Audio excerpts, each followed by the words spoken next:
दूसरा अध्याय, ग्रह के द्वारा गजेंद्र का पकड़ा जाना। श्री सुखदेव जी ने कहा, परीक्षित, क्षीर सागर में त्रिकुट नाम का एक प्रसिद्ध सुंदर एवं श्रेष्ठ पर्वत था। वह 10,000 योजन ऊंचा था। उसकी लंबाई चौड़ाई भी चारों ओर उतनी ही थी।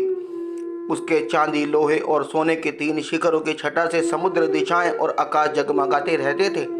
और भी उसके कितने ही शिखर ऐसे थे जो रत्नों और धातुओं की रंग बिरंगी छटा दिखाते हुए सब दिशाओं को प्रकाशित कर रहे थे।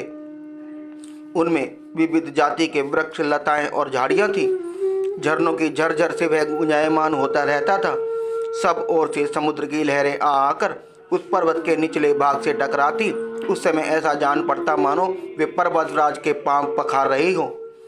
उस पर्वत के हरे पन्ने पत्थरों से वहां की भूमि ऐसी सांवली हो गई थी जैसे उस पर हरी हरी दूब लग रही हो। उसके कंदरों में सिद्ध, चारण, गंधर्व, विद्याधर, नाग, किन्नर और अप्सराएं आदि विहार करने के लिए प्राय बने ही रहते थे।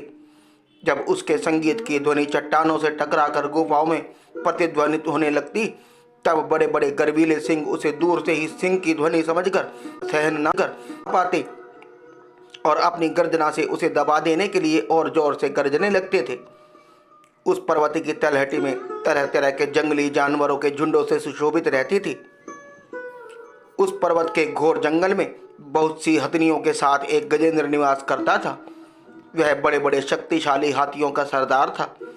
एक दिन वह उसी पर्वत पर अपनी हथनियों के साथ कांटे वाले कीचक, बांस, बेत, बड़ी बड़ी झाड़ियों और पेड़ों को रौंदता हुआ घूम रहा था।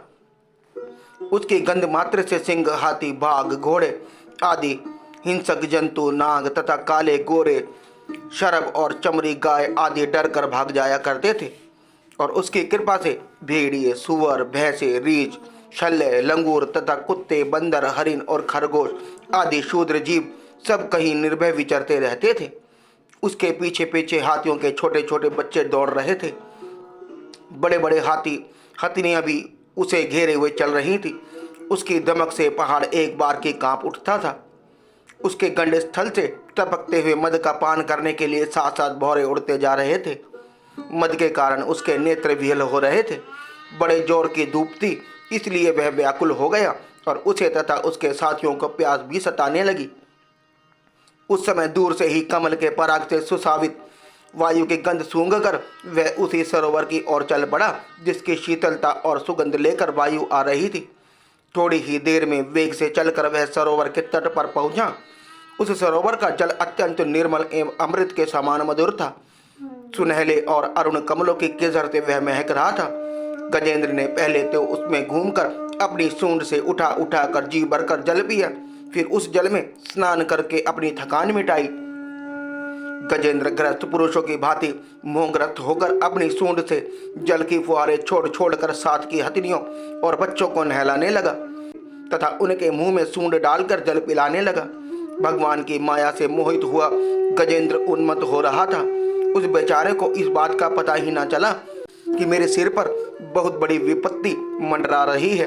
परीक्षित, गजेंद्र जिस समय इतना उन्मत्त हो रहा था, उसी समय प्रारब्ध की प्रेरणा से एक बलवान ग्रह ने क्रोध में भरकर उसका पैर पकड़ लिया। इस प्रकार अकस्मात विपत्ति में पड़कर उस बलवान गजेंद्र ने अपनी शक्ति के अनुसार अपने को छुड़ाने की बड़ी चेष्टा की, परंतु छुड़ा ना सका। दूसरे हाथी, हथनियों और उनके बच्चों ने देखा कि उनके स्वामी को बलवान ग्रह बड़े वेग से खींच रहा है और वे बहुत घबरा रहे थे। उन्हें बड़ा दुख हुआ। वे बड़ी विकलता से चिंगाड़ने लगे। बहुत ने उसे सहायता पहुंचाकर जल से बाहर निकाल लेना चाहा, परंतु इसमें भी वे असमर्थ ही रहे। गजेंद्र और ग्रह अपनी अपनी पूरी शक्ति लगाकर भिड़े हुए थे। कभी गजेंद्र ग्रह को बाहर खींच लाता तो कभी ग्रह गजेंद्र को भीतर खींच ले जाता। परीक्षित, इस प्रकार उनको लड़ते लड़ते 1000 वर्ष बीत गए और दोनों ही जीते रहे। यह घटना देखकर देवता भी आश्चर्यचकित हो गए। अंत में बहुत दिनों तक बार बार जल में खींचे जाने से गजेंद्र का शरीर शिथिल पड़ गया। ना तो उसके शरीर में बल रह गया और ना मन में उत्साह, शक्ति भी क्षीण हो गई। इधर ग्रह तो जलचर ही ठहरा, इसलिए उसकी शक्ति क्षीण होने के कारण स्थान पर बढ़ गई। वह बड़े उत्साह से और भी बल लगाकर गजेंद्र को खींचने लगा। इस प्रकार देह अभिमानी गजेंद्र अकस्मात प्राण संकट में पड़ गया और अपने को छुड़ाने में सर्वदा असमर्थ हो गया। बहुत देर तक उसने अपने छुटकारों के उपाय पर विचार किया। अंत में वह इस निश्चय पर पहुंचा कि यह ग्रह विधाता की फांसी ही है। इसमें फंसकर मैं आतुर हो रहा हूं। जब मुझे मेरे बराबर के हाथी भी इस विषय से ना उबार सके, तब ये बेचारी हथिनियां तो छुड़ा ही कैसे सकती हैं। इसलिए अब मैं संपूर्ण विश्व के एकमात्र आश्रय भगवान की शरण लेता हूँ। काल बड़ा बली है। यह सांप के समान बड़े प्रचंड वेग से सबको निगल जाने के कारण दौड़ता ही रहता है। इससे अत्यंत भयभीत होकर जो भगवान की शरण में चला जाता है, उसे वे प्रभु अवश्य ही बचा लेते हैं। उनके भय से भीत होकर मृत्यु भी अपना काम ठीक ठीक पूरा करता है। वही प्रभु सबके आश्रय हैं। मैं उन्हीं की शरण ग्रहण करता हूँ।